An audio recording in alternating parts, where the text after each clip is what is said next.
ગુજરાત પોલીસમાં આપ સૌનું સ્વાગત છે. આવનારા 10 મહિના એ તમારી કારકિર્દીનો પાયો નાખનારા છે. તો આ સમજૂતી એ સુનિશ્ચિત કરવા માટે છે કે પહેલા દિવસથી જ દરેક જણ સફળતા માટે એકદમ તૈયાર હોય. 10 મહિના, બસ આ આંકડો મગજમાં બેસાડી લો. કેમ કે આ ખાલી સમયગાળો નથી, આ એક પરિવર્તન છે. આ જ 10 મહિના નક્કી કરશે કે ભવિષ્યમાં કેવા અધિકારી બનશો. આમાં શિસ્ત, સમર્પણ અને સખત મહેનત બધું જ જોઈશે. તો તાલીમ ખરેખર ક્યાંથી શરૂ થાય છે? ટ્રેનિંગ સેન્ટર પર પહોંચો એ પહેલાં જ. હા, એ શરૂ થાય છે તમારી તૈયારીથી. ચાલો તો પછી એ પાયાની વાતોથી જ શરૂઆત કરીએ, જે સફળતા માટે બહુ જ જરૂરી છે. જુઓ, પહેલો નિયમ, બધો જ સામાન એક જ શોલ્ડર બેગમાં પેક કરવાનો. આ ખાલી સગવડ માટે નથી હો, આ તો શિસ્ત અને સ્ફૂર્તિનો પહેલો પાઠ છે.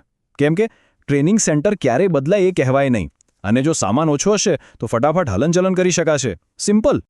ચાલો, તો હવે એ તો ખબર પડી ગઈ કે સામાન કેવી રીતે લાવવાનો છે. પણ સવાલ એ છે કે એમાં ભરવાનું શું છે? તો હવે જોઈએ આપણી જરૂરી વસ્તુઓની યાદી. યાદ રાખજો, આમાં જેટલું કહ્યું છે એટલું જ, ન ઓછું ન વધારે.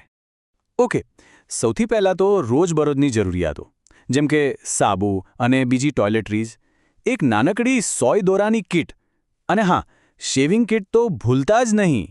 અને એક વાત, શરૂઆતના થોડા દિવસો માટે થોડો સૂકો નાસ્તો સાથે રાખજો, કારણ કે મેચ શરૂ થવામાં કદાચ થોડો સમય લાગે. હવે કપડાંની વાત કરીએ. અહીં શિસ્ત બહુ જ જરૂરી છે.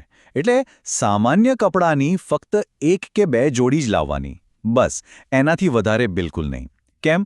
કારણ કે તમને યુનિફોર્મ તો મળવાનો જ છે. એ સિવાય 2-3 ટ્રેક પેન્ટ્સ, થોડી સફેદ ટી-શર્ટ, 1 જોડી સારા બૂટ અને 1 જોડી ચપ્પલ, બસ આટલું ઘણું છે. હવે 2 સામાન્ય મૂંઝવણો જે મોટાભાગે લોકોને થતી હોય છે એ દૂર કરી દઈએ. પહેલું, ગાદલું. એ તમારે નથી લાવવાનું, એ તમને સેન્ટર પરથી જ મળશે. અને બીજું, ડોક્યુમેન્ટ્સ. જો તમારું વેરિફિકેશન હજી બાકી હોય ને તો જ લાવજો, બાકી એની કોઈ જરૂર નથી. ખોટું ભાર લઈને ફરવાનો કોઈ મતલબ નથી. ચાલો હવે વાત કરીએ પૈસાની.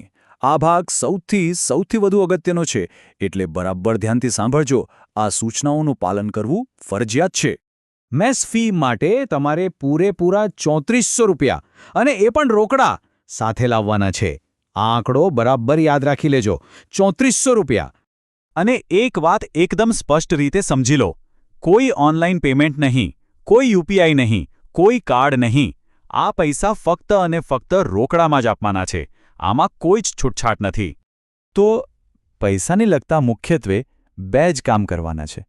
પહેલું, મેસ ફી માટે 3400 રૂપિયા રોકડા લાવવા, અને બીજું, પગાર જમા થાય એના માટે એક બેંક એકાઉન્ટ ખોલાવવો. અને હા, આ બંને કામ ટ્રેનિંગ શરૂ થાય એ પહેલાં જ પતાવી દેવાના છે. હવે વાત બેંક એકાઉન્ટની. પગાર જમા કરાવવા માટે માત્ર 2 જ બેંકો ચાલશે: સ્ટેટ બેંક ઓફ ઇન્ડિયા એટલે કે SBI અથવા તો એક્સિસ બેંક. આ સિવાય બીજી કોઈ પણ બેંકનું ખાતું માન્ય નહીં ગણાય. એટલે જો આ બેમાંથી કોઈ એકમાં ખાતું ન હોય તો ફટાફટ ખોલાવી લેજો. શું લાવવાનું છે એ તો આપણે જોઈ લીધું, પણ શું નથી લાવવાનું એ જાણવું પણ એટલું જ જરૂરી છે, જેથી સામાન્ય ભૂલોથી બચી શકાય. તો ચાલો હવે એ વસ્તુઓ પર ધ્યાન આપીએ જે ઘરે જ મૂકીને આવવાની છે. જુઓ, શિસ્ત અહીં પેકિંગથી જ શરૂ થાય છે. યુનિફોર્મ અને બૂટ અહીંથી જ મળવાના છે, એટલે વધારાના કપડાં અને શૂઝનો ભરાવો કરવાની કોઈ જરૂર નથી. અને હા, સોનાના દાગીના કે બહુ બધા પૈસા એવી કોઈ પણ કિંમતી વસ્તુઓ સાથે લાવવાની સખત મનાઈ છે. આ બધું ઘરે જ સુરક્ષિત રાખો. તમારું પૂરું ધ્યાન ફક્ત ટ્રેનિંગ પર હોવું જોઈએ, સામાન સાચવવા પર નહીં. તો બસ આપણે લગભગ બધી વાત કરી લીધી છે. ચાલો આખા બ્રીફિંગના જે સૌથી મુખ્ય મુદ્દાઓ છે એનો એક ઝડપી રિવિઝન કરી લઈએ. આને ફાઇનલ મિશન ચેકલિસ્ટ જ સમજી લો. બસ આ 3 વાતો તો ભૂલવાની જ નથી. પહેલું, સામાન ઓછો અને માત્ર 1 શોલ્ડર બેગમાં. બીજું, મેસ ફી માટે પૂરા 3400 રૂપિયા રોકડા. અને ત્રીજું, SBI અથવા એક્સિસ બેંકમાં અકાઉન્ટ રેડી હોવું જોઈએ. બસ આ 3 બાબતો સૌથી અગત્યની છે. બધી જ સૂચનાઓ હવે સ્પષ્ટ છે. તૈયારીનો જે તબક્કો હતો એ અહીં પૂરો થાય છે. હવે સમય છે આગળ વધવાનો, પડકારને સ્વીકારવાનો. અસલે મિશન તો હવે શરૂ થાય છે. સવાલ એ નથી કે તૈયારી કેવી રીતે કરવી. સવાલ એ છે કે શું તમે તૈયાર છો?